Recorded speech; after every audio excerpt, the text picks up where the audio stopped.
Добро вечер, почитувани гледачи. Добре дојдовте во уште едно издание на емисијата Во потрега по вредностите. Вечерва ќе говориме на тема Бог како причина на сите вредности. Но предлагам претходно да го погледнеме во ведниот прилог кој го подготви мојот колега Душко Кралевски. Ако на соговорниците кои го разбираат македонскиот јазик или некој од словенските јазици им кажам бор, веројатно добро ќе ме разберат дека им зборувам за иглолисно зимзелено дрво од редот четинари. Но ако им кажам Бог, голема е веројатноста дека дури најблиските луѓе нема да ме разберат за кој и каков Бог им зборувам. Многумина веруваат дека Бог е еден, единствен и дека тој го создал човекот според својот лик и подобие. Но од своја страна и луѓето му возвратија со тоа што си создаваат богови според своја лика и прилика. Ако денес на планетата Земја екзистираат околу 7 милиарди луѓе, може да се каже дека постојат приближно толку представи за Бог. Некој ќе напомене, ама бебињата, малите деца, атеистите и агностиците немаат никаква представа за Бог. Можеби, но затоа за некој Бог истовремено е и ваков, и таков, и онаков, како што им одговара во моментот. Која од сите тие представи е вистината? Тука е маката.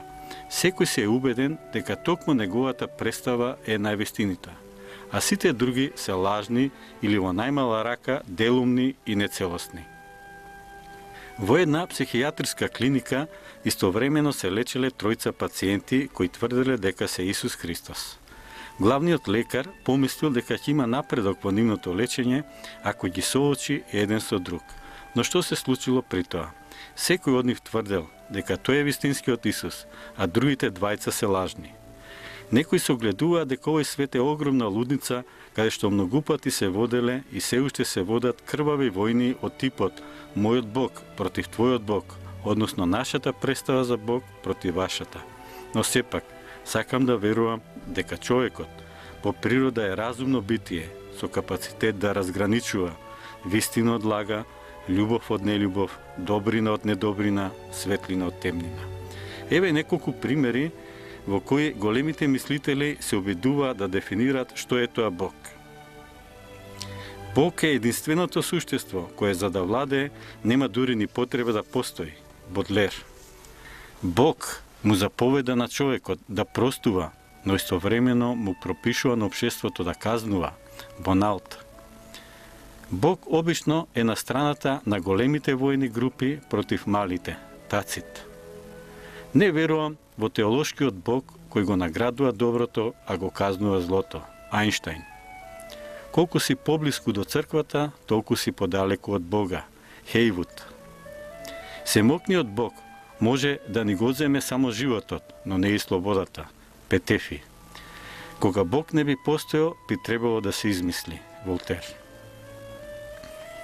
Тешко би можеле да се усогласат овие различни видувања. Сепак, сите наши представи за Бог би можеле да имаат доперни точки и така, точка по точка, да го оформат Божиот лик, кој зрачи со љубов, радост, мудрост, добрина, убавина. И со сите други највисоки вредности кон кои се стремат луѓето. Еден од божествените принципи е нека ти биде според твојата вера. Па така, ние сме слободни да веруваме и вака, и така, и онака, но прашање е која и каква полза ќе имаме од таквото верување. Христијаните се единствените верници кои терминот Бог го поврзуваат со бол, односно болка. Во другите представи, Бог е одвоен од своите созданија, ужива во својата бескрајна радост и блаженство. Но само христијаните веруваат дека Бог е бескрајно сочувствителен со луѓето.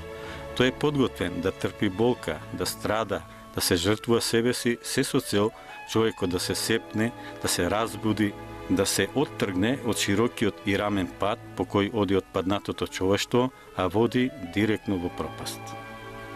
Деновиве, која многумина го слават раѓањето на Исус Христос, добро е да се подсетиме дека тој од највисокото и најсветлото небо слезе до најтемното дно, каде што сме ние, за да не спаси од нас самите и од сето зло на овој свет. Оние што веруваат поинаку, слободни се да продолжат да одат по патот кој го одбрале, но прашање е чие и какво лице ќе ги дочека на крајот на патот, секому според неговата вера и опредалба.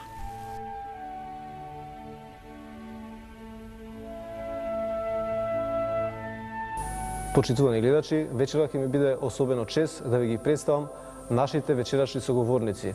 А тоа е Борика Крушарева, Тијан Јазаджиевски и презвитер Ивица Тодоров. Добро дојдовте и добро вечер.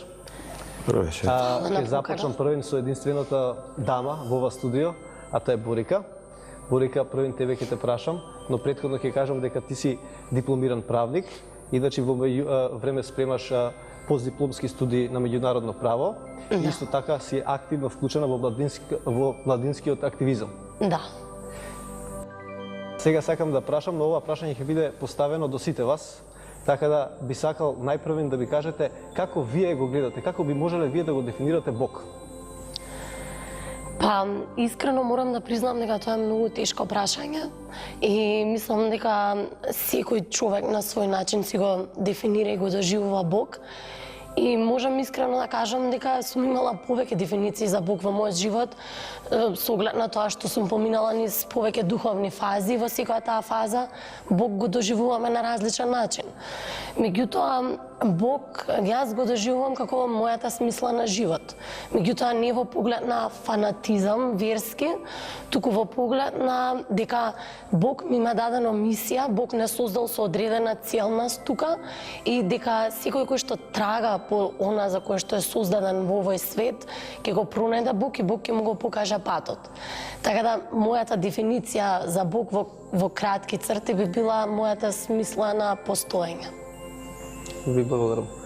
Сега би сакал да го прашам и Тијан. Тијан, накратко ќе кажам дека ти имаш дипломирано на безбедност, а иначе во моментов си вработен во Агенција за недвижности. Во твоето за хоби да морам да споменам дека вие се бавите со музика и како личност би сакал и вие да го дефинирате Бога.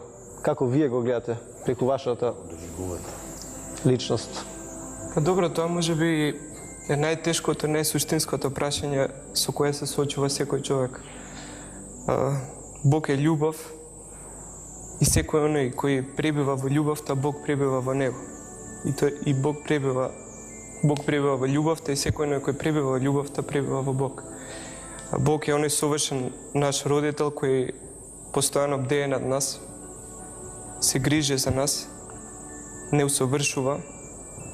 Бог е сите оние карактеристики позитивни кои ни се познати во апсолутност. Тоа е апсолутна љубов, апсолутно добро, апсолутна совршеност. Ти благодарам.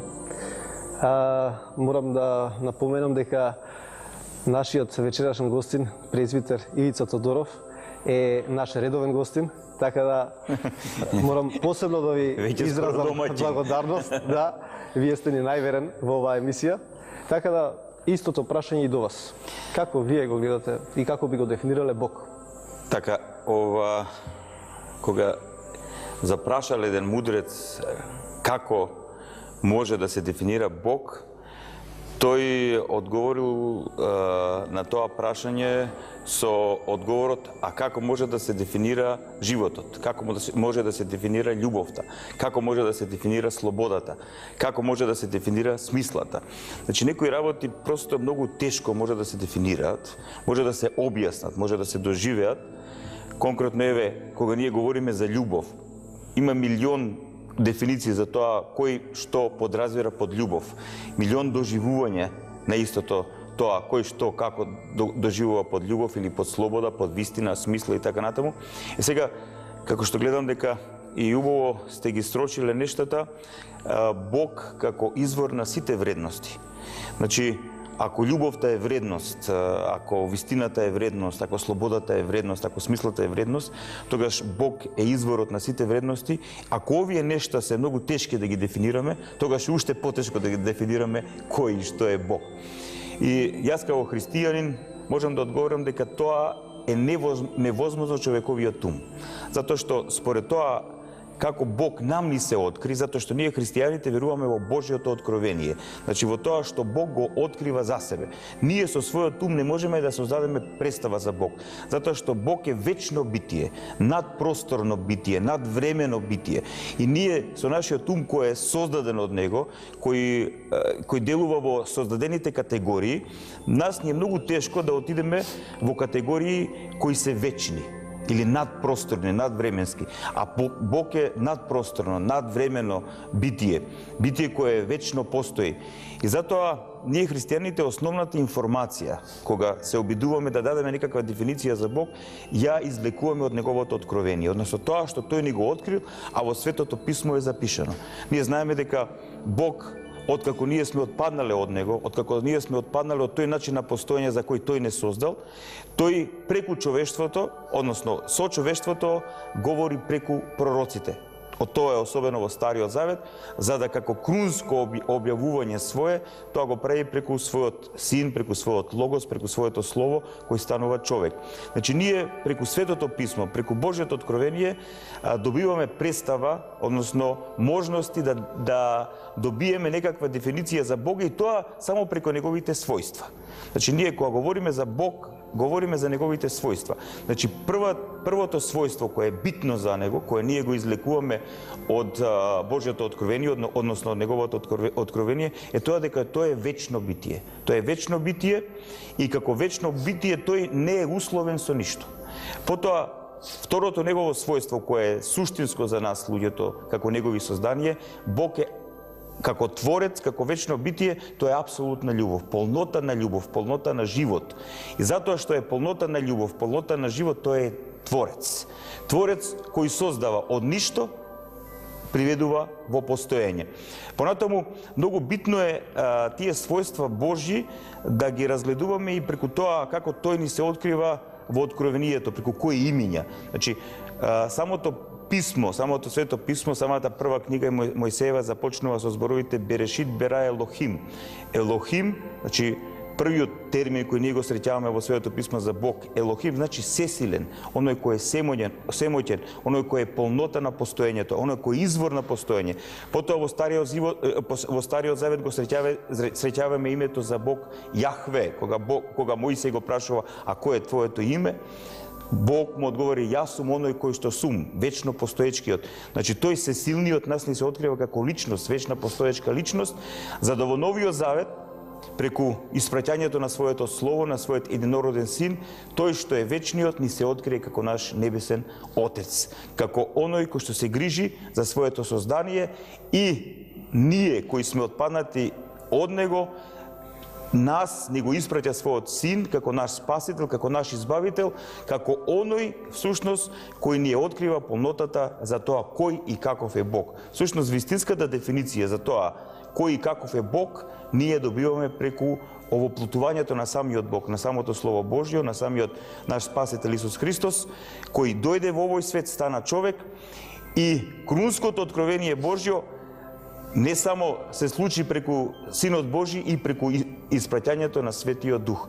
И како крај, како заклучок некаков, колку што може тоа накратко да се каже, Бог е сесилен, сегде присутен, вечно постоечко битие, кој е личност која вечно постои, исто така тој ни се открива како наш Отец, кој има свој единороден син, кој има свое слово, кој го испрати во овој свет како наш спасител, има свој дух, Свет Дух, кој го испрати во овој свет преку заслугите на својот син, за да Светиот Дух делува во нас и преку неговото делување внатре во нас, Бог ни сведочи со своето присуство во нашиот ум, во нашето срце, во нашата душа, во нашиот дух и всушност преку тоа сведочење на Светиот Божји Дух во нашиот дух доаѓа и вистинското доживување за тоа кој и каков е Бог.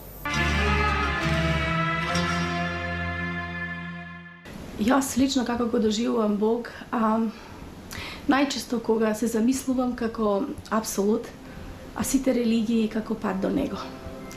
Меѓутоа, во православието, односно во христијанството, целосно имаме нешто повеќе. Имаме сведочење на неговиот син, кој што еднаш дојде, и затоа за многу луѓе на тој пат, кои што се барат, изјавиле дека најбрзо стигнале токму преку христијанството.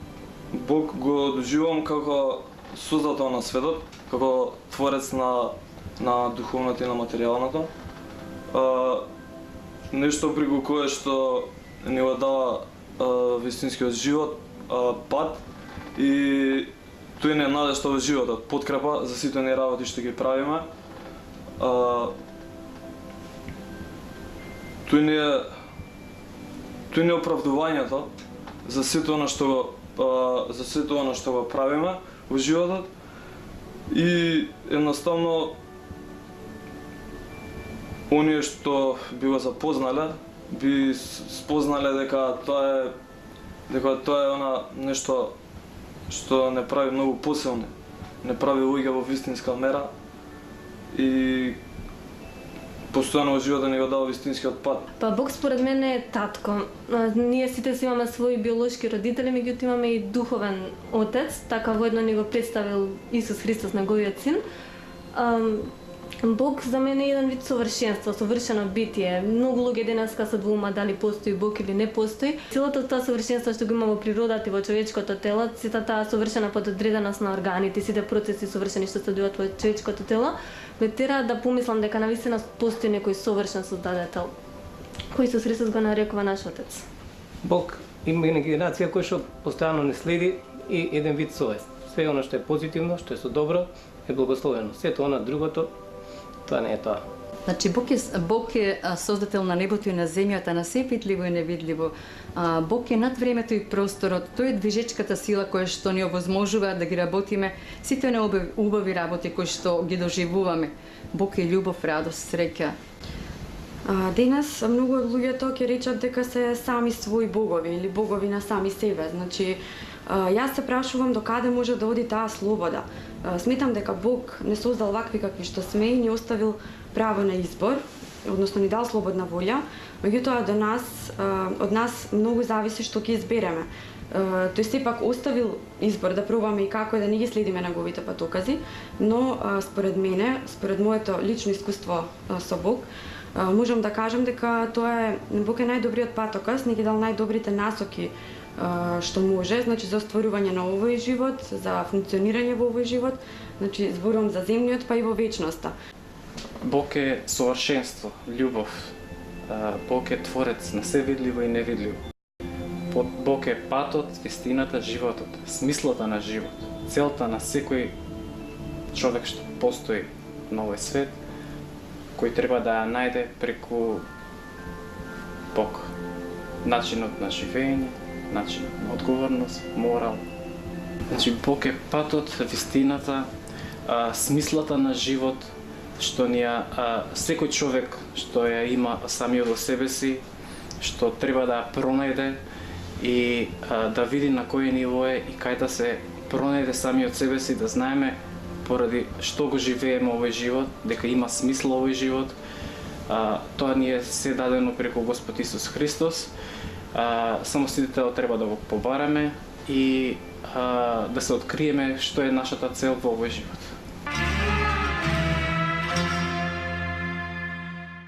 Едно исто прашање за Тијан и за Борика, со оглед на тоа дека сте млади луѓе. Обично се мисли дека луѓето почнуваат за Бог да размислуваат на некој подосечна возраст, дури кога ќе дое стравот од смртта, тогаш најмногу размислуваат. Меѓутоа, вие како млади луѓе сте во потрага по Бог и тоа, јас би кажал, една ваша вредност како човечки битија, дека вие на време сте ја почнале потрагата. Како дојде до тоа на оваа возраст да бидете во потрага по Бог? Прво за Тијан. Добро, па човекот како телесно и духовно битие, како што има потреба од телесна храна, така има и духовна. Сега, таа духовна храна не секогаш тргнува со хранење веднаш од она вистинската храна. Обично, кога сакаме се да правиме одеднаш, завршуваме на фастфуд. И така како фастфуд љубител, јас започнав со погрешна храна. Читање на разни други религии, на практично занимавање со астрологија, слушање на безбожничка музика, практицирање работи кои не ми биле познати. И се до тоа нудеше некоја задоволство и некоја радост, но знаев дека не е она вистинската радост, не е она вистинска храна која мене ми требаше и која мојата жет и глад ќе ја задоволеше и ќе ја заситаше. Па така, трагајќи по вистинската храна, се уште хранејќи се со фастфуд, значи човекот доаѓа до нас состојба на замастено срце, на ослабување на сетилата и други такви манифестации. И во одреден момент човекот се сретнува и се соочува со Господ, кој е, да кажеме, врвен кардиохирург и кој од такво замастено срце врши трансплантација и ви става ново срце. И тоа не е само обично ново срце, туку срце со запишани информации внатре. По тоа подразбирам оние информации кои се дадени преку Светиот Дух по доаѓањето на Христос, затоа што веќе не мора да шетаме, значи, со Стариот Завет и со писмото во рака и да вртиме, да кажуваме цело време како е законот, туку Христос ни го вметнува законот во нашето срце. И на тој начин, живејќи преку Светиот Дух, ние се храниме од онаа вистинска храна која ќе ни даде живот вечен. И така човекот, кога ќе дојде до таа некоја подготвеност, да кажеме, се соочува со Бог и ние мислиме дека сме го пронашле Бог, но дали всушност ние сме го пронашле на среќа или тој цело време така родителски грижливо не следел и промислено определил кога и колку вистина да ни открие, затоа што не сме спремни сегогаш да носиме целата вистина. И така постепено родителски Бог ни ја открива вистината и ние почнуваме да ја осеќаме таа вистинска радост, вистинска заситеност од Светиот Дух, која доаѓа преку Синот Божи Исус Христос. И тоа соочување со вистината нас не прави сити. Но таа ситост мислиме дека е до одреден момент кога ќе ни се открие вистината, ние сме се повеќе и повеќе гладни за вистината, и за Словото, и за Светиот Дух. Колку што сме биле агресивни и гладни претходно за злото и за таа фастфуд, сега сме многу повеќе, во многу поголеми количини гладни за она вистинска храна. Борика? Па, јас ке се навратам на тоа што го рековте, дека се верува дека луѓето најчесто поверуваат во подоцнежните години или баш во моментот кога ќе се соочат со смртта. Меѓутоа, јас сега се обидував да се присетам и откако паметам за себе, верував во Бог и имав некоја комуникација со Бог, меѓутоа, како да кажам, во тоа време, во тие детски години, нели, за нас представата за Бог е она што баба ќе ни го каже, она што мама ќе ни го каже за Дедо Боже, и си имаме некоја таква представа. И претпоставувам дека, како што рече Тијан, хранејќи се со здрава храна и со она што навистина и треба на душата, негде во тинеџерските години, оние што се најстрашните и најбурните, доживав одредено разочарување. Можеби затоа што немав правилно водство, можеби затоа што не ми беше дадена вистинската храна, за потоа да почнам да трагам по најразни New Age ствари, нови религии, кои што до некаде ми ја задоволуваа желбата за вистина и она што мојата душа го бараше како вистина да го спозна и како смисла на моето постоење, за на крајот да дојдам до едни предавања во училиштето за животот, каде што ни се зборуваше за тоа кој е вистинскиот Бог, се толкува Светото писмо и полека душата осознава што е вистината и Бог ни го отвара патот и чекор по чекор, како што рече Тијан, родителски, не води кон она целосно спознание да сега го имаме верувањето во нашиот Бог Исус Христос, во троединениот Бог. И така да сега можам јас да кажам дека верувањето од секогаш сум го имала и мислам дека секој од нас го има. Само зависно од тоа каква храна и се дава на душата, така понатаму се оди, меѓутоа сепак верувам дека Бог, кога човекот е подготвен, ќе му открие вистината, само човекот треба да е отворен за да ја восприема. Отец Ивица, од вашето искуство како духовник, кога човекот е подготвен да го прими Бога? Значи, моето искуство ми говори, а искуството на илјадници други луѓе со кои сум имал можност да разговарам за оваа проблематика. Значи, вистината на постоењето, односно Бог, нашиот Творец, е неприметно и ненаметливо присутен во секој сегмент од нашиот живот. Неприметно и ненаметливо присутен. Зошто? Говоревме за тие вредности: љубов, слобода, вистина. Значи, Бог е љубов, Бог е и слобода, Бог е и вистина, затоа што Бог е љубов, затоа што Бог е слобода, затоа што ни дал и нам слобода да се развиваме како личности. Бог не ни се наметнува. Значи, Бог однатре, водејќи не, зреејќи не, во еден момент кога ќе бидеме подготвени да го чуеме неговиот глас внатре во нас и да трнеме по таа вистина што тој ни открива, тогаш започнува да говори во нас. А ни говори на еден многу нежен начин, ни говори преку нашата совест.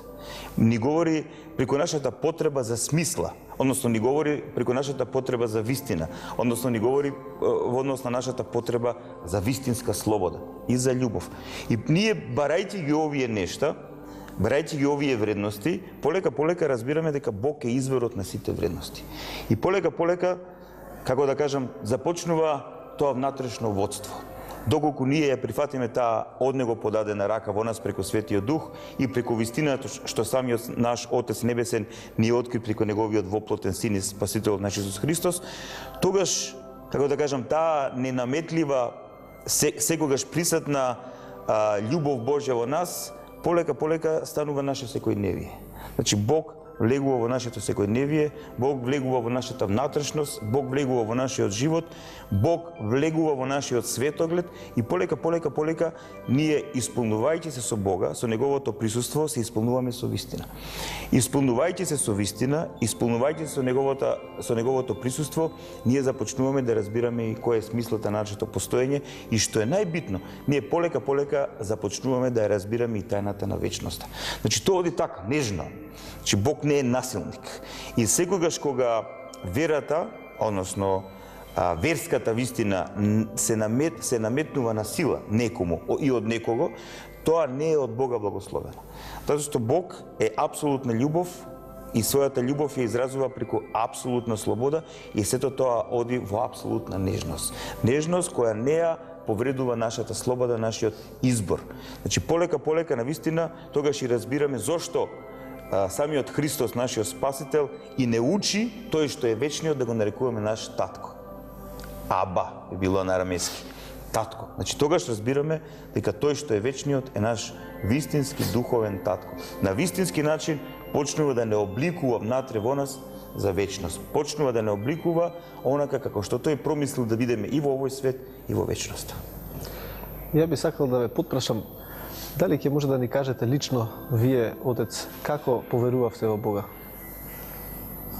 Па, јас го делам мислењето на Борика, јас никогаш не сум бил атеист. Мислам, јас дури кога, еве во основно, толку и толку во основно, тоа малку се говореше тоа време за тие нешто ново средно училиште, кога говореа многумина за атеизам, за антитеизам и така натаму, јас секогаш се чудев на тие ставови, затоа што јас никогаш не можев да ги примам како свој, затоа што јас секогаш сум бил теист, секогаш сум имал внатрешна свесност дека Бог постои. Но мора да признам дека мене тоа не ми беше јасно.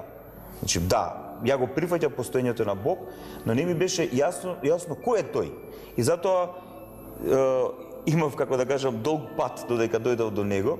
Тој ме пушташе, како да кажам, да одам по разни патишта, вакви и онакви, по слепи улички, се додека, еве, самиот тој не ја благословил таа состојба да дојдам до таа зрелост, да кога ми ја подаде раката, на вистински начин бев подготвен да ја примам неговата рака.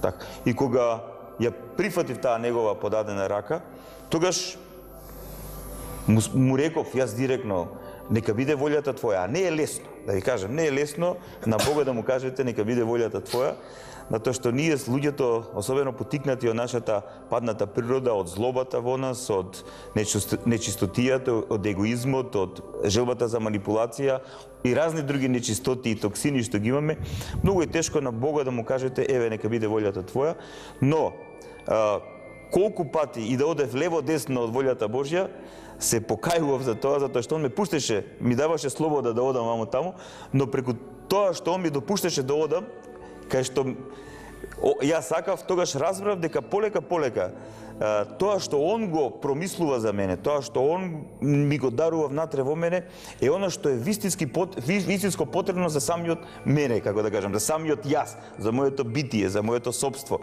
И потоа разбрав дека најдобриот избор за мене е неговата волја, затоа што мојата волја, најдобриот избор на мојата волја е тоа што тој го промисли за мене. Тоа е многу интересна работа и секој може би го доживува на деличен план. Во рангот на доверба. Да, апсолутно доверба, да. Апсолутно доверба во Бога. Па во кого друг да имаме доверба? Бог е единствениот гарант на нашето постоење, затоа што тој ни го дал постоењето, тој ни ја дал смислата на постоењето, тој не воведува во вечно постоење. Тој е гарантот. Тој е гарантот за нашето постоење, темелот на кој стоиме. Да, и ќе дојдеме до на дека, како што и нашата вечерашна тема, дека Бог е причина на секоја вредност. Така е, да. Всушност и тука ми е следното прашање. Борика, како го доживуваш сето тоа, бидејќи Бог посведочи личносно дека го имаш запознаено Бога, поверувано во Бога, и како го доживуваш, кои вредности се сменија во тебе? Па, како што кажав и претходно, Бог некако цело време го носе во себе и значи се обидував тие вредности кои што, да речеме, Бог ги садил во мене да ги негувам од аспект на односот со другите луѓе. Значи, да секогаш се биде праведен, да секогаш се помага, да секогаш нели се зборува вистината и се сака близниот. Така да сметам дека Бог вредностите кои што Он ги всадува внатре во нас, во секој човек се всадени, само на нас е изборот дали ние ќе ги почитуваме и ќе се водиме според тие вредности или едноставно ќе ги отфрлиме. Така да Бог кој што со самото свето писмо, исто така Бог ни кажува како едни правила, принципи според кои што треба да се водиме во нашето живење. Така да тоа може да бидат едноставно нашите правила, патокази за тоа како треба да се однесуваме во односот со другите луѓе, како треба да го живееме нашиот живот и која ќе биде основата на нашите одлуки и едноставно на нашиот живот. Да. Тијан? Дали примети некои вредности што ги стекна со самото јадење на вистинска храна? Всушност, многу луѓе мислат дека ако тргнат по тој вистински пат, кога Христос ќе им каже земи го својот крст и врви по мене, дека всушност ќе загубат нешто и дека треба да се откажат од нешто. А она што луѓето не знаат е дека всушност добиваат. И она што го имаат, ако тргнат по тој пат, ќе им се умножи. А она што го немаат и тоа ќе им се одземе. Па кај мене беше многу голема драстична промена, затоа што јас сум одгледан во традиционално христијанско семејство и околина и ние сме одели на Великден и слави и сите тие празници. И црквата сме гледале како објект, нели? Човек ќе влезе во објект и мисли дека тоа е христијанското. Но всушност, кога дојдов до Словото, до самото Слово, Бог ме извади од таа оскверната состојба. И кога ме извади од таа оскверната состојба, сетилата и перцепцијата се менува. И веќе почнувате да размислувате за оние вистински вредности. И од човек кој се давал во блуд, кој бил клован, да кажеме, за да земе мобилен телефон на една девојка, веќе доаѓа во ситуација да размислува за колку е неблагословена таа состојба, например, на сексот пред брак, или човек што свирел безбожничка музика и одел во тој правец, имал своји идоли, на зидовите лепел постери, да кажеме, од Джими Хендрикс, Пинк Флојд и слично. Денеска, значи, одам на разни духовни концерти и се обидувам и самиот во тој правец, нешто свое да создадам. Човек што многу работи успеал, да кажеме, преку искористување на лагата, како Джокер во многу ситуации, и во образованието и слично. денеска значи се соочувам во тоа да што повеќе се образувам во на Божја наука, да се усовршувам во вистината, да се усовршувам во тие од Бога признаени вредности, што се многу битни. И она што и ми даде потпора и ме укрепи во тој момент е што не само јас, туку Бог и многу луѓе околу мене што се на слична возраст исто така ги извади од таа оскверната ситуација. И сега кога седиме и разговараме, се осеќа таа драстична промена во муабетот, затоа што затоа што веќе не завршуваат муабетите на фудбал или некој бокс меч, не разговарате за тие борби, туку разговарате за оние духовни борби, за оние како да се надминат одредени искушенија, за како човекот да се доближи, како да се укрепиме едни со други како заедница, како црква, како соединение Божјо, како да бидеме во единство со Бог. Многу има да се зборува. Да, ме интересира како значи спомена и други браќа и сестри. Значи вие си имате конкретно заедница која што сите заедно се отцрквувате, си помагате едни на други. Значи... Да. Па во мојот случај конкретно, кога дојдов во допир со Словото, читав директно од него, немав конкретно да кажеме духовен отец или некој да ме води, да ме насочува. Но мислам дека во тој период и се што беше живо доколу зборуваше за тие вистински вредности. Јас стално кажувам еден пример кога баш почнав да го читам Словото и кога сето тоа ми беше ново. Со татко ми бевме, правев друштва да исправа бандаши кај еден автомеханичар и јас седнат на страна во молк размислував за она што сум го читал од Библијата и слично. И на крај од сето тоа човекот што ги исправаше бандашите на колата од татко ми го запрашав како ти успеа толку убаво да го завршиш она во тие услови што ги имаше тој и сето. И тој ми кажа една многу голема мудрост. Вели, јас ова го гледам како служба пред Господ. Тој ми даде оваа дарба и јас оваа дарба ја усовршувам. И мене ова ме прави среќен. И сега видите, тој човек тоа го смета нели за служење на Господ, што е вистина, и од тој момент сватив дека секој си има своји дарби дадени од Духот и секој треба да ги употреби тие за да го прослави Господ. И сега доаѓаме во момент кога сваќаме дека постои злото. И сега човек кога ќе свати дека постои зло, си вика јас сакам ова зло нели да го снема. И сваќате дека не можете да бидете единствен полицаец во тоа, дека мора за да се справите со одредено зло и во себе и кај другите, дека е потребно поголема група, организирана група. И така човекот има онаа природна Божја потреба од црква. И на тој начин, по молитва, Господ ме доведе до училиштето на животот, до воведниот курс, до тие драги мои браќи и сестри кои споделуваат разни искуства, што е многу битно, своји сведоштва за Христос, како Христос направил промена во нивниот живот, и едни со други постепено се усовршуваме, се зајакнуваме во верата, и тоа направи голема промена во мојот живот. И благодарам. Ако смеам, јас извинувам, само да се надоврзам кога спомна тие црква како заедница, морам да кажам дека значи на многу голема промена и фалам на Бога за тоа што го доживав, затоа што претходно имав едноставно многу голема одбивност према црквата, меѓутоа црквата како институција, како што мислам дека и денес многу луѓе имаат, затоа што не ја гледаат вистинската смисла на црквата како заедница на браќа и сестри во Христа, кои што си помагаат, кои што заедно созреваат, кои што заедно си помагаат да чекорат по духовниот пат кон Бога и кон вечноста, туку нели како една институција која што се меша во сферите од животот на луѓето и не ни дава слободно да живееме. Меѓутоа, тоа беше една многу голема промена кај мене, затоа што беше на емотивен план, затоа што претходно одбивноста, нели невербата кон неа беше огромна, да сега се промени во тотална спротивност да бидам дел од тоа. Глас четвертый. Всякое дыхание да хвалит Господа.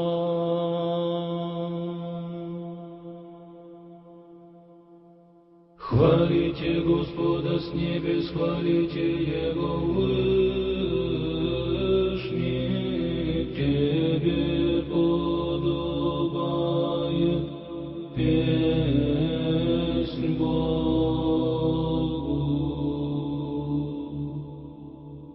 Хвалите Его все ангелы Его, хвалите Его вся силы Его, Тебе подобает песнь Богу. Хвалите Его солнце и луна, хвалите Его все звезды и свет. Хвалите Его небеса небес, и вода яже превыше небес, да восхвалят имя Господне. Яко той речей быша, той повелей создашися, постави я в веки в век века, повеление положи не мимо идет. Хвалите Господа от земли змееве и вся бездны, огонь, град, снег, голод, дух бурен, творящее слово Его, горе и все холмы, древа плодоносные, все кедри, звери и все скоти, гади и птицы пернаты, цари земсти и все люди, и князи и все судьи земсти, юноши и девы, старцы с юнотами, да восхвалят имя Господне, яко вознесеся имя Того единого, исповедание Его на земли и на небеси, и вознесет рог людей своих, песнь всем преподобным Его, сыновам Израилевым, людям, приближающимся Ему. Воспойте Господеве песнь нового, хваления Его в церкви преподобных. Да возвеселится Израиль о сотворшем Его, и сынове Сионе возрадуются о царе своем. Да восхвалят имя Его в лице, в тимпане и псалтире, да поют Ему. Яко благоволит Господь в людях своих и вознесет кроткие во спасение. Восхвалятся преподобнее во славе и возрадуются на ложах своих. Возношение Божие в гортане их, и мечи обоюдоострые в руках их. Сотворите отмщение во языцах, обличения в людях. Связайте цари их путы, славные их ручными оковы железными. Сотворите в них суд написан, слава сия будет всем преподобным Его. Хвалите Бога во святых Его, хвалите Его во утверждении силы Его. Хвалите Его на силах Его. Хвалите Его по множеству величествия Его.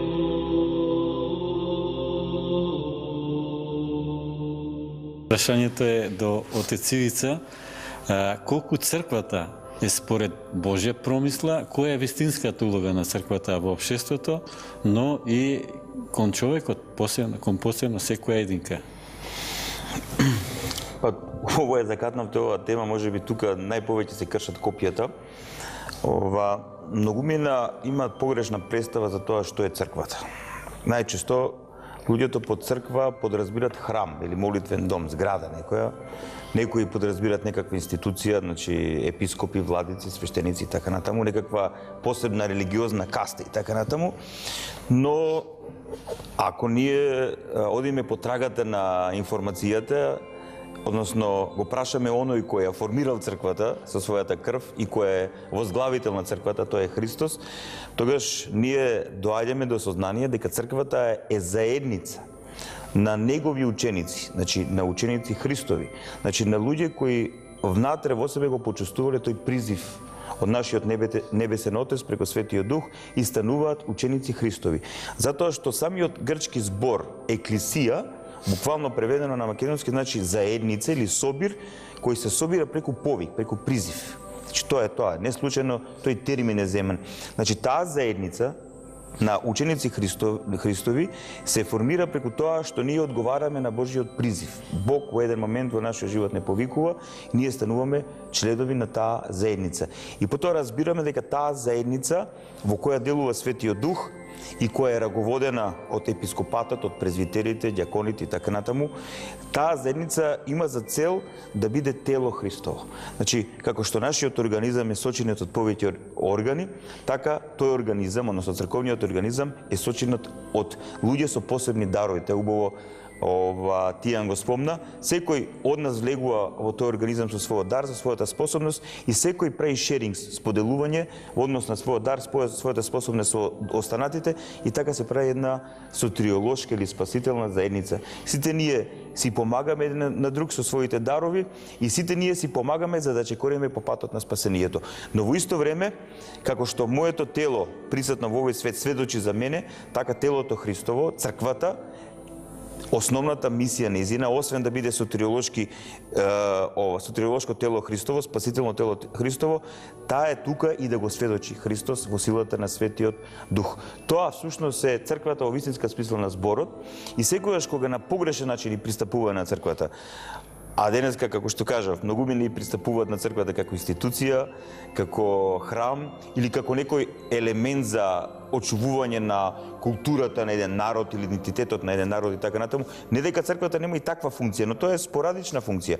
Првенствено, црквата е народот Божи во конкретна нација. Значи, Македонската православна црква, Охридска архиепископија, тоа е црквата Христова. Народот Божи, значи во силата на Светиот Дух, кој делува во рамките на овој етнос, кој делува во рамките на оваа територија на Република Македонија. Затоа ние веруваме дека црквата е една. Црквата е апостолска, затоа што својот корен го има од апостолите.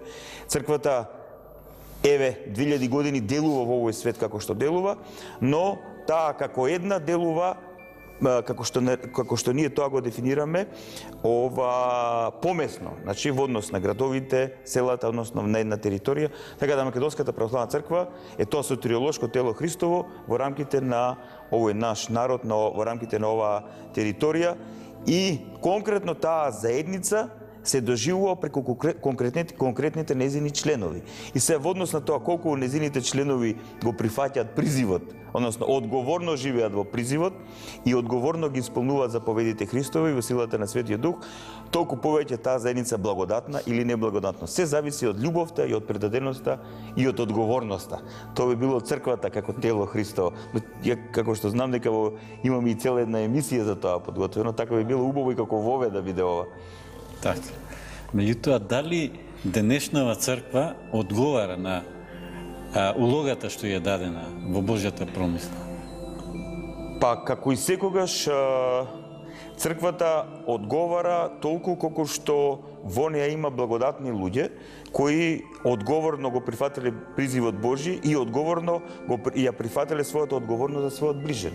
Значи, не треба да паѓаме во една ситуација црквата да ја гледаме во некој идеален контекст. Да, црквата е богочовечки организам. Таа од аспект на божествениот дел е совршена, но ние како луѓе внатре во црквата имаме различити состојби на духовен раст. Имате луѓе кои се во состојба на грешност, имате луѓе кои се во состојба на светост. Така да самиот Христос вели дека портите на адот, односно советот на демонските сили, никогаш нема да ја надвладеат неговата црква. Но треба да бидеме свесни дека битката, духовната битка, како што се води внатре во нас, значи како што би рекол Достоевски, фронтот меѓу доброто и злото е нашето срце, така и во црквата Христова е фронтот. Ние секој ден гледаме како внатре во самата неа се водат битки. Значи тоа е една духовна битка и според тоа кој надвладува во таа битка, дали благодата Божја или интересите и лажните вредности од овој свет, во таква состојба ќе биде и духовната сила на црквата.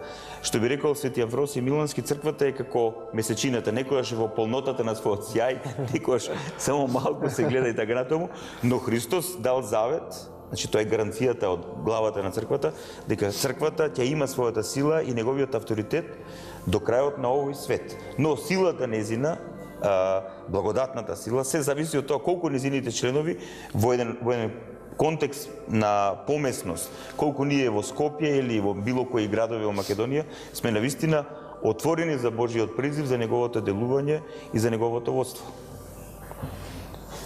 Јас би сакал сега да се надоврзам на личностно ниво. Како вие ја сведочите вистината поточно како вие личносно сведочите во вашата околина, пред вашите другари, во вашето семејство. Може ти, Тијан. Да. Па добро, јас сум љубител на оној рано христијански пристап, каде што човек со вера остава духот да ги води работите. И така, кој како е повикан, во кое време, колку е подготвен, и духот и самите луѓе ги поврзува, најчесто за да се посведочат меѓу себе. Например, ако еден имал проблем со нешто, па Бог ќе го спои за некој друг што има проблем, па како да го надмене. На тој начин луѓето и доаѓаат до Христос и до вистината.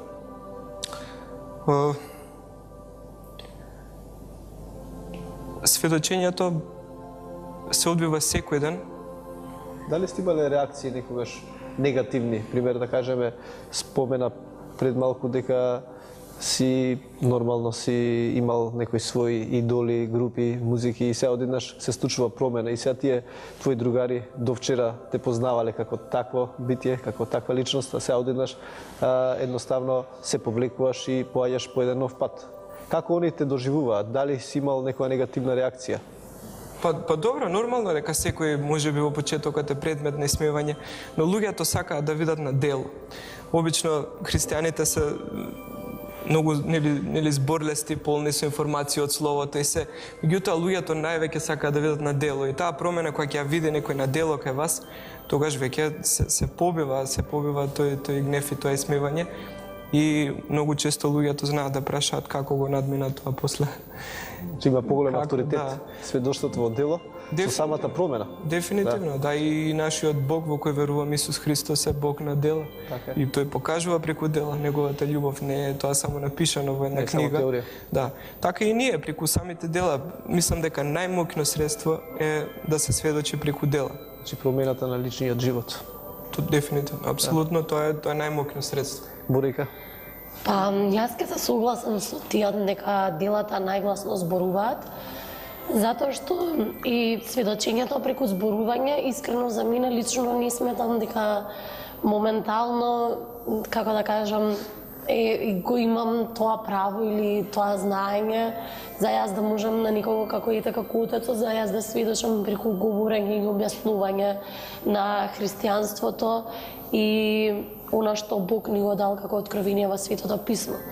Меѓутоа, со делата и со вредностите, како што претходно споменав, со самите принципи според кои што го водиме својот живот, на праведност, на вистина, на помагање, на сакање на ближниот, луѓето едноставно гледаат според што ние се водиме и кога не може да го познаат тоа од каде доаѓа, прашуваат и нормално одговорот е од мојот Бог во кој што јас верувам.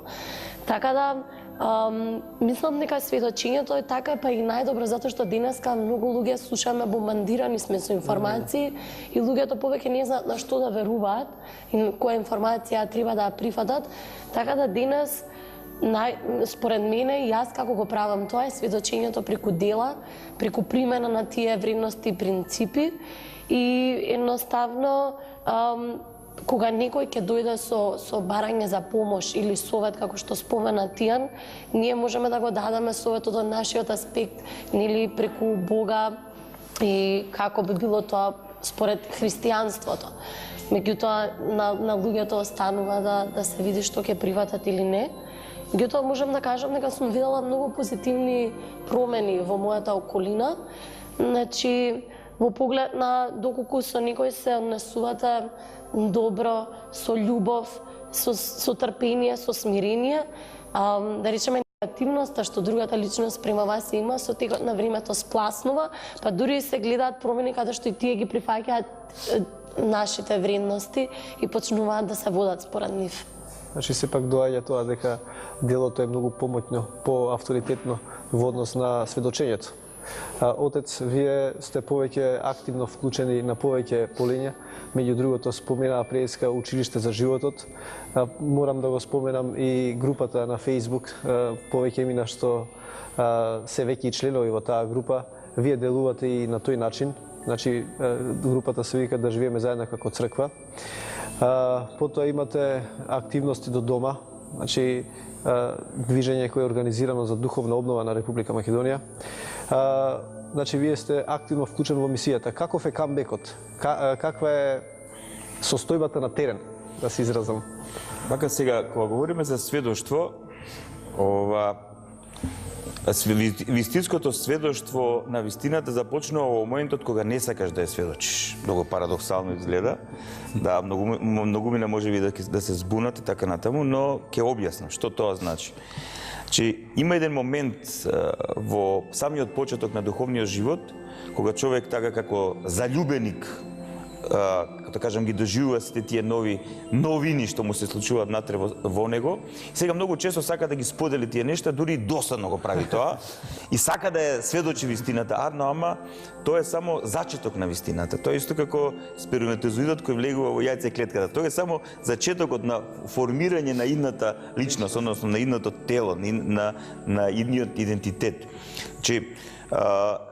И затоа многу често вистината, односно желбата да ја сведочиме вистината, доаѓа од нашето се уште нескротено его или од желбата за, не знам, да истакнеме нешто во себе и така натаму.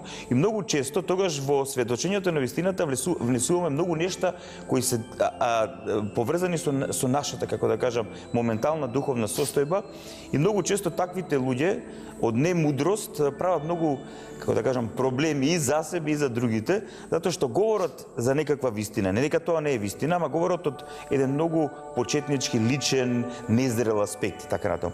И затоа велам дека вистинската потреба да се сведочи вистината започнува во оној момент кога човек не сака да ја сведочи вистината, кога внатре во себе го чувствува Божјото делување, кога внатре чувствува едно, како да кажам, една состојба на мир, на спокојство, на блаженство и сега секакво сведочење за Бог, за духовност му внесува, како да кажам, еден внатрешен земјотрес.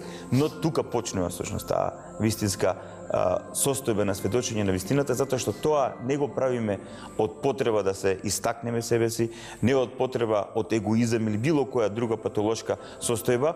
И затоа во православната вера, односно во православната христијанска духовност и во рамките на православното христијанско сведочење, ние го негуваме оној момент што го говоревме цело време. Бог кој е присутен, но е ненаметлив со својата вистина. Така да православното христијанство особено го негува тој момент на сведоштво. Не дека ние не треба да сведочиме, некои па тоа си го развиваат буквално, па ништо не прават така натаму и се оставаат онака на Божјата промисла и водство и својата неактивност и својата мрза па ја оправдуваат на овој начин и така натаму, се му препушташ на Бог. Не, ние сме членови на неговото тело, ние сме членови на неговата сотериолошка заедница во овој свет и тоа тело го ја добила силата на Светиот Дух. Значи сите ние после крштевањето, во светата тајна миропомазание, добиваме силата на Светиот Дух. И силата на Светиот Дух ни се дарува за внатрешно наше изградување, растење, усовршување, уподобување на Бога, очистување, зрење, но исто така преку даровите на Светиот Дух ние треба да сведочиме, да ја сведочиме вистината. Но да ја сведочиме вистината, како што реков, ненаметливо, со апсолутно почитување на волјата на другиот. И како што нашиот небесен Отец полека и неприметливо, љубовно не зрее, така и ние на тој начин треба да им пристапуваме на луѓето. Затоа што луѓето имаат своја волја, своје гледиште, свој светоглед, свој менталитет, своји, како да кажам, вакви или онакви доживувања на светот и не можете, кога го сведочите христијанството, одеднаш да им кажете слушайте сега, се ова ќе отфрлите и сега од утре започнувате да видите други личности или нови личности. Да, ултимативно. Не може тоа така. Значи, просто тој процес е долгометражен, многу километражен, како да кажам, и тој процес трае додека сме во тело, а и ќе трае и во вечноста. Значи, не можеме ние да кажеме во еден момент сега ние познаваме вистината. Не, сега ние сме дошли на врвот на нештата. Не, тој е еден процес, но во должината на тој процес Бог благословува во еден момент и да ја сведочиме. А дали има интерес од самите луѓе, пример, дали во тие ваши во тоа училиште за живот, дали е посетено, да, во еден курс, дали е посетен, дали има интерес? Дали ви се случило некогаш да има повеќе интерес од што е возможно да... Па тоа треба други да го кажат. Не јасно, ова, еве, веќе имаме 8 група. Да, значи 8 поред. Тоа е воведен курс, значи има 10 предавања кои се фундаментални, суштински така за тоа што е всушност христијанството. На тој начин, преку овие 10 предавања и тие дружења и така натаму, една човечка личност, без разлика дали се декларира како христијанин или е отворен за христијанството, не е битно, или чисто сака да се запознае со христијанството, преку тие 10 предавања добива една слика за тоа кој е Бог, кој и каков е тој, кои се вистинските вредности кои тој ни ги благословил и како сето тоа треба да се живее во овој ваков свет. И на крај на крајвите секој треба преку тие предавања, преку тие дружења сам да почне да си работи внатре во себе, за да си ја доживее, како да кажам, или да си ја осети, или да си ја спознае таа од Бога подадена рака внатре во себе. Значи, ние не можеме да ги повлечеме луѓето кон Бог, кон верата во него. Не можеме. Значи, ние само можеме тоа дете што духовно ќе се роди да го прифатиме и да му помогнеме во духовното раѓање. И не случајно еден свет отец на црквата вели, Свети Кипријан Картагински, тој на кого Бог му е татко, црквата му е мајка. Значи, тој црквата ја доживува конкретно во овој духовен контекст. Значи, тие луѓе што духовно ќе се родат, што ќе се отворат за вистината, црквата, заедницата да ги прифати и полека да им помага да ги насочи во еден здрав, вистински, благословен правец. Цивица, интересно е колку ова време му погодува за сведочењето за Бог, затоа што секое време си има специфичности. Колку е ова време погодно, а колку е непогодно? Па според мене нема погодно и непогодно време. Има периоди на човештвото кога, како што реков и предмалце говорејќи за црквата, има периоди кога црквата е поблагодатна, значи исполнета со луѓе кои имаат повеќе отвореност за Бог, за силата и присуството на Светиот Дух, но периоди кога има помал интерес. Че се зависи. Човекот има слободна волја, еден народ има слободен избор, една нација има слободен избор, човештвото исто така. Значи, Бог не ни ја нарушува таа слобода, слободата на изборот, слободата на тоа што ќе избереме. Значи, секогаш човек го избира тоа што го доживува внатре во себе или тоа што го доживува надвор од себе. Сега, тој процес на духовно будење секогаш се случува и ќе се случува до крајот на овој свети век. Значи, како што ние биолошко се раѓаме, вкусувајќи го биолошкото телесно постоење, така и на тој духовен план. Има луѓе кои духовно се раѓаат и тоа секој ден се случува. Сега целата работа е што на таквите луѓе треба да им се подаде рака, да се прифатат и да се препознават. Затоа што, еве, низ моето искуство, имате луѓе на кои можете, не знам, стручно, онака, теолошки, академски, филозофски, психолошки, прекрасно впакувано да им говорите за вистината, ништо од тоа. Бе разбирате, ништо од тоа, само ќе ги, како да кажам, ќе ги дразните нивните уши и ќе создавате отпор за да се што ќе кажете вие, тие ви најдат противречност и да се спротивставуваат и така натаму. Значи, просто гледате како нивната внатрешност не е подготвена за вистината. Затоа што самите тие не ја сакаат вистината, односно во конкретен контекст говориме за Бог. Не им треба. Значи, самите тие се на позиција на Бог самите во себе, значи нивното его, нивната представа за нив таква како што ја има. Народна поговорка, сила Бога не моли. Така е, да, тоа е тоа, сила Бога не моли. Тие чувствуваат во себе сила во однос на својата представа за себе и тоа е тоа. Можете што сакате да им говорите, ништо, но имате луѓе кои не мора ништо да им говорите. Можете само да ги слушате што они ви говорат. Или во моментот ќе бидете заедно со нив во заедништво и самото делување на Духот Божи, што се случува во вас и дарува состојба на мир, спокојство и взаемност. И не случајно Христос ќе каже, таму кај што се двајца и тројца собрани во моје име, таму сум и јас со нив. Ама кои навистина се собрани во Христово име, да не да лажат, не да лицемерат, не да си имат некакви своји агенди. И тоа е тоа. Видете, тоа е тајната на вечноста. О вечноста се влегува ако во себе го градите духот на вечноста. И тој процес трае целиот овој живот во овој свет. Мислев на ова конкретно време кај што сите луѓе, посебно младите, се бомбардирани со информации. Еве сега одиме ние во една емисија на една телевизија, а на колку телевизии други се зборува за суштински работи, за вистината, за Бог, или пак обратно, од сето тоа се труда да им ја намала свесноста, да ги отргнат од таквите мисли.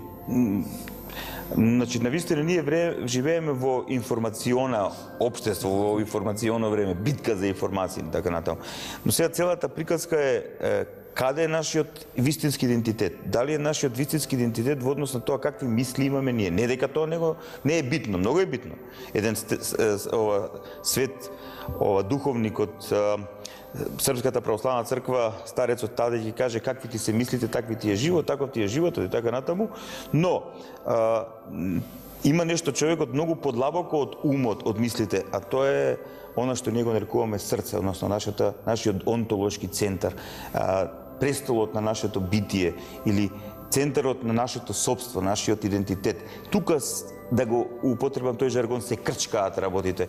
И сега, мислите, информациите може да видат вакви и онакви, но кога нешто внатре во нас ќе почне да се менува, кога ќе почне човек да се отвора за вистината, ќе почне да се отвора за Бог како извор на сите вредности, на смислата на постоењето, како суштинска вредност и така натаму, тогаш почнува да се менува и светогледот, и тогаш човекот почнува да бара храна која му не му потребна, и тогаш почнува да ги бара вистинските информации и изворите на информациите. Така, истото би сакал да ги чувам и соговорниците на оваа тема. Нели, времево, вие како го доживувате? Од ваш аспект, време на информации, дали е можно да се направи од тие информации трансформации? Добро, младите што ќе влезат во христијанскиот живот во оваа доба, збориме за помладите луѓе, се на некој начин поблагословени затоа што ние се сретнуваме со една ситуација која е плод, расипан плод да кажеме, на 2-3 грешни генерации во однос на духовноста и некако духовно неприпремени влегуваме во разни состојби. Меѓутоа Господ го има тоа во предвид и оно што денеска ќе се повика на Христос и ќе почне да живее таков христијански живот, многу Христос многу ги отвара очите некако на брзина и многу се свесни младите за сите тие информации и сите тие задкулисни игри позади медиумите и сите тие големи негативни сили што влијаат врз младите. Борите? Па, добро, како што споменав и преска, реков дека навистина е тешко да се зборува, мислам, не е тешко да се зборува, туку тешко е да се одбере на која информација ќе се верува и која информација ќе се прифати како веродостојна во ова општество. Меѓутоа, можам да кажам дека сепак вистинската информација се чувствува. Значи, доколку не избереме да живееме во вистината, кога таа информација Бог ќе ја прати до нас, ние ќе ја препознаеме, ќе ја прифатиме доколку сме спремни, сме отворени за тоа. Меѓутоа, доколку се уште не сме подготвени и се уште не сме решени самите со себе каков живот ние сакаме да водиме и дали сакаме да живееме во вистина или во лага, нас може секојдневно да ни ја зборува вистината и да ни сведочи за Бога, меѓутоа ние ќе бидеме глуви и нема да го прифатиме тоа. Јас тука ќе завршам. Пред се би сакал да ви заблагодарам за ова ваше учество. Сега бидејќи се наоѓаме пред самите големи празници Божиќ, можам да споменам и новогодишните празници. Вообичаено се поклонуваат пакетчиња, но ние нема со тоа да ви дадеме таков поклон. Станува збор за издаваштвото на Скопската епархија. Еден можеби мал, но многу драг поклон од срце. Ова е православен молитвеник, повелетијан. Благодарам. Господ нека те благослови. И ова е многу убава книга за Господовите празници. Повели. Благодарам многу. Со тоа дојдовме на самиот крај и јас овде би сакал да им посакам на сите граѓани во Република на Македонија среќни празници, благословени. Господ со вас, се гледаме. Верувам во едниот Бог, Отец, Вседржител, Творец на небото и на земјата, на се видливо и невидливо, и во едниот Господ Исус Христос, Син Божи, единороден, кој е роден од Отецот пред сите векови, светлина од светлина, вистински Бог од вистинскиот Бог, роден, нестворен, едносуштен на Отецот, преку кого се станало, кој заради нас луѓето и заради нашето спасение слезе од небесата и се воплоти од Светиот Дух и Марија Дева, и стана човек. И беше распнат заради нас во времето на Понтиј Пилат, и страдаше, и беше погребан, и воскресна во третиот ден, според писмото, и се вознесе на небесата, и седи оддесно на Отецот, и пак ќе дојде со слава, да им суди на живите и мртвите, и неговото царство не ќе има крај. И во Светиот Дух, Господ, кој живот твори, кој исходи од Отецот, на кого се поклонуваме и го славиме заедно со Отецот и Синот, и кој говорел преку пророците, во една света, соборна и апостолска црква, исповедам едно крштевање за простување на гревовите. Го чекам воскресението на мртвите и животот во идниот век. Амин. Вечниот Бог слезе и во дева се сели, свет си пресвет Господи.